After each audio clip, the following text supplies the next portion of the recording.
Halo kelas, Assalamualaikum warahmatullahi wabarakatuh. How are you today? Gimana kabarnya hari ini? Fine? Oke, baik ya. Umi harap kalian semua tetap sehat dan tetap semangat. Meskipun kita masih belajarnya lewat video karena emang situasi pandemi, semoga kalian tetap mempelajari materi-materi yang Umi sharing karena itu berguna buat kalian ke depannya dan juga bakalan masuk ke PAS atau penilaian akhir semester. Nah, hari ini untuk SM1 Umi ada materi baru tentang prosedur teks atau teks prosedur.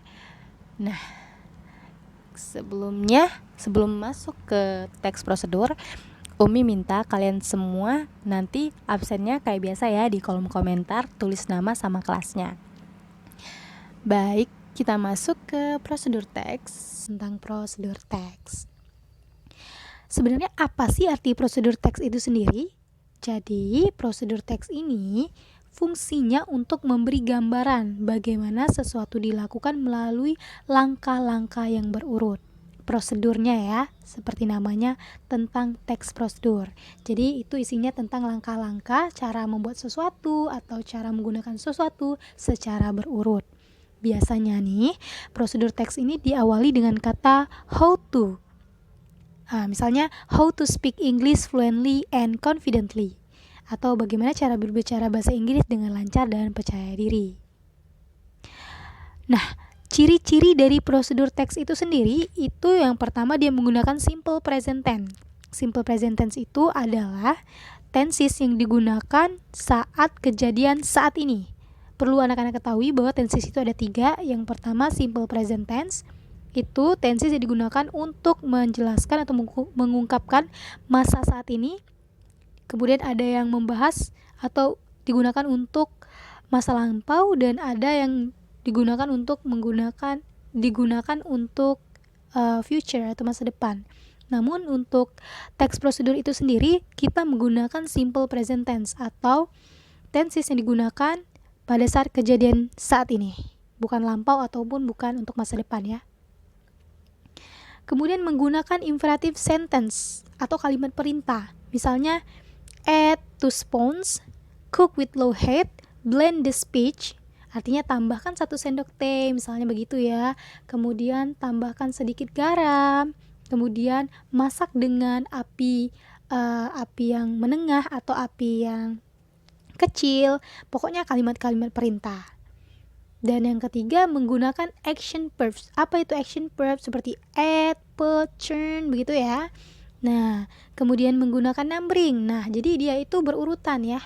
First, second, third, pertama. First itu pertama, second itu kedua, third ketiga. Kemudian biasanya diakhiri dengan finally atau yang terakhir atau akhirnya. Bisa juga kita tambahkan the last.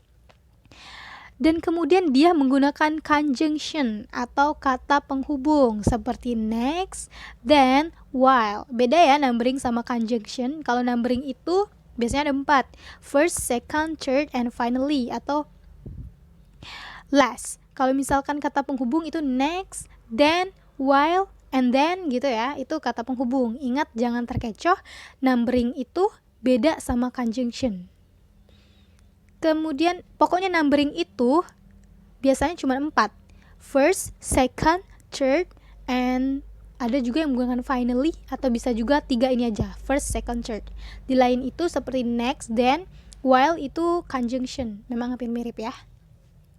Dan kemudian prosedur teks ini sendiri menggunakan adverbs atau kata keterangan untuk memperjelas tahapan yang dilalui seperti correctly, carefully, slowly, for 2 minutes, and any others. Prosedur teks yang memaparkan cara mengaplikasikan. Nah, ini dia. Jadi prosedur teks ini ada jenis-jenisnya. Yang pertama, prosedur teks yang mengoperasikan atau bertujuan untuk cara menggunakan sesuatu. Kayak how to using camera, how to use rice cooker, how to using an iPhone camera atau apa gitu, cara menggunakan sesuatu pokoknya. Yang kedua, prosedur teks yang memberikan instruksi dalam melakukan kegiatan tertentu. Nah, ini misalnya how to play guitar, how to make a brownies, Kemudian ada juga prosedur teks yang berkaitan dengan kiat-kiat menjalani hidup. Nah, ini ya. Misalnya how to be successful in life, how to make yourself happy. Itu jenisnya. Kalau untuk strukturnya sendiri, nah, jadi prosedur teks ini ada 4 struktur ya. Yang pertama, goal atau aim. Ini maksud dan tujuan dari prosedur teks terkait. Misalnya ini udah langsung ke judulnya ya, misalnya how to cook fried rice. Bagaimana cara memasak nasi goreng. Itu kan sudah ada goal atau aim-nya. Itu yang dimaksud dengan goal atau aim. Biasanya sudah termasuk dengan judulnya. Kemudian materials. Yang kedua, materials itu berisikan bahan-bahan yang diperlukan untuk melakukan tahapan suatu prosedur teks. Jadi ini ada materials atau alat-alat dan bahan biasanya ya. Jadi goal atau aim ini tujuannya biasanya sudah ada langsung di judul. Misalkan how to cooking fried rice, itu udah termasuk goal dan aim-nya sekalian judulnya. Atau bisa juga kalian jelaskan tujuan dari prosedur teks ini sendiri di bawah judulnya. Atau kalau misalkan nggak mau juga langsung udah tertera sama judulnya biasanya. How to itu sudah mencakup tujuannya. Kemudian baru materials. Materials ini alat dan bahan biasanya kalau di Indonesia. Lalu steps. Steps adalah langkah-langkah. Kemudian baru hasil dari langkah-langkah yang telah dilakukan atau disebut dengan result ya. Nah, baru kemudian kita masuk ke contohnya. Example. Di sini how to connect a wireless mouse. Cara menghubungkan mouse nirkabel. Aim-nya tidak dijelaskannya, berarti dia menggunakan judul. Sudah termasuk sebagai aim atau goal atau tujuannya ini di judulnya sudah dijelaskan. Kemudian ada biasanya kalau misalkan alat dan bahan itu biasanya memasak ya. Kalau sudah langkah-langkah seperti ini dia biasanya nggak menuliskan alat dan bahan, dia langsung ke stepnya. Nah, kalau misalkan kita disesuaikan sama konteksnya. Kalau misalkan kita masak nasi goreng itu pasti udah ada alat dan bahannya ya. Kalau misalkan menggunakan kalau misalkan kita membuat teks prosedur untuk cara melakukan sesuatu seperti ini, cara menghubungkan mouse nirkabel itu tidak memerlukan alat dan bahan, bisa langsung ke stepnya.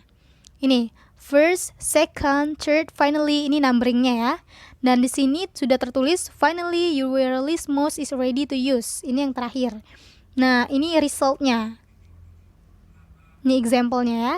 Bisa dibaca. First, pertama itu plug in your mouse receiver your computer USB port. Then, ingat ini conjunction ya, then. Pertama katanya pakai numbering. Numbering itu first. Tancapkan receiver mouse ke port USB komputer kamu. Kemudian itu kata penghubung ya, conjunction. Driver mouse akan terinstall secara otomatis untuk mendeteksi mouse nirkabelnya. Baru kemudian masuk numbering kedua, second. Make sure that your mouse has batteries or is charged. To do this, flip the mouse over and remove the battery compartment cover. Kedua, pastikan mouse kamu memiliki baterai atau terisi dayanya. Untuk melakukan ini, balikan mouse dan lepaskan penutup baterai. Baru untuk numbering ketiga itu ada third. Turn on your mouse. Usually the on or off switch is on the back of the mouse. Ketiga, nyalakan mouse kamu. Biasanya tombol off-nya tuh ada di belakang bagian mouse. Baru dia result atau bisa juga ini termasuk dengan numbering, tapi yang terakhir bisa juga disebut result yang finally ini. Your wireless mouse is ready to use. Nah, sudah terakhir mouse nirkabel kamu siap digunakan. Simple banget ya emang teks prosedur ini. Karena simple dan Umi pasti tahu, kalian semua pasti bisa nih karena ini mudah banget ya. Umi kasih teks, kasih tugas, write one procedure text and give their parts. Jadi kalian nulis satu teks prosedur beserta kalian jelaskan part-partnya, bagian-bagiannya. Okay, I think that's all ya for today. Namun sebelumnya tugasnya boleh difotoin ke Umi, kirim lewat kontak WhatsApp Umi. Dan kalau ada yang belum paham karena teks prosedur ini memang agak rumit, boleh langsung kontak Umi di WhatsApp. Nanti minta kontak Umi ke wali kelasnya. Yaps, itu aja buat hari ini. Thank you for your attention. Wassalamualaikum warahmatullahi wabarakatuh.